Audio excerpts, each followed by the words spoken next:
In the peaceful town of Brindlewood, there stood a tiny clock shop owned by an old man named Mr. Aldric. His shop was filled with clocks of every shape and size, ticking softly, glowing warmly, and filling the air with a gentle music of time.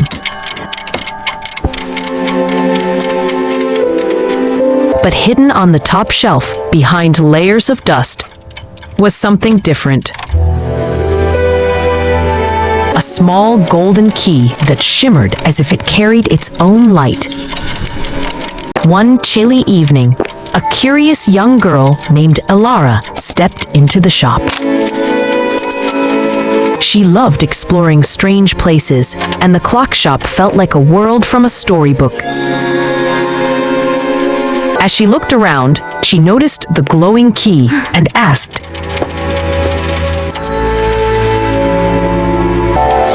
"What does this open?"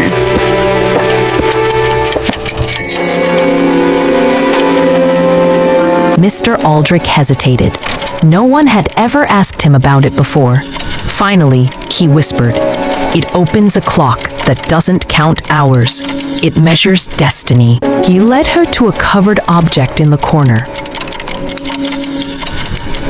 When he pulled away the cloth, Elara saw a clock unlike any she had ever imagined. No numbers, no hands, only swirling golden patterns, moving like living light. "This is the eternal clock," he said quietly, "and this key can awaken it, but it must never be used carelessly." Before he could warn her further, Elara felt an irresistible pull. She gently turned the golden key in the clock's center.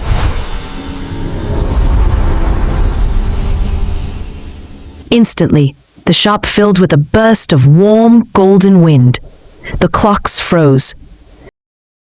The eternal clock glowed brighter and brighter until it opened like a doorway, and Elara was drawn into its shining world.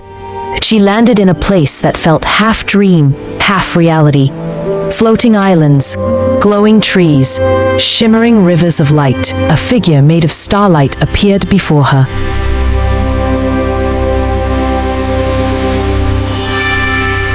"Elara," the voice said, "the eternal clock is losing its balance.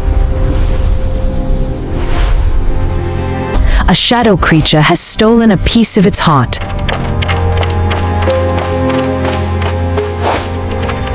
Without it, the world will slowly forget imagination and hope." Determined to help, Elara traveled through magical lands, crossing moonlit bridges and glowing forests, until she reached a dark cave where the shadow creature hid. It looked frightening, but its trembling showed fear, not evil. Elara softened her voice. "You're not a monster," she told it. "You're only lost."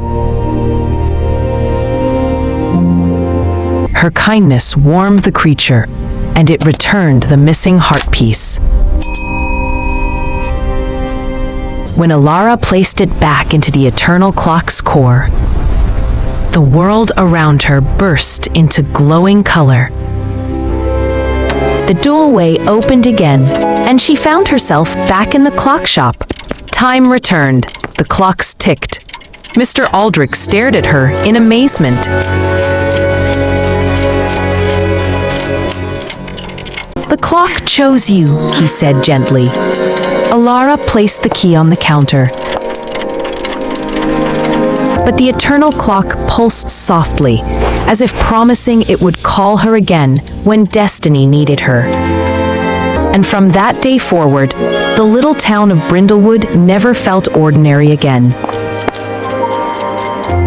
Its clocks ticked with hidden magic, and Elara carried a quiet spark of adventure in her heart. If you enjoyed this story, don't forget to like the video and subscribe for more magical stories. Thank you very much for watching.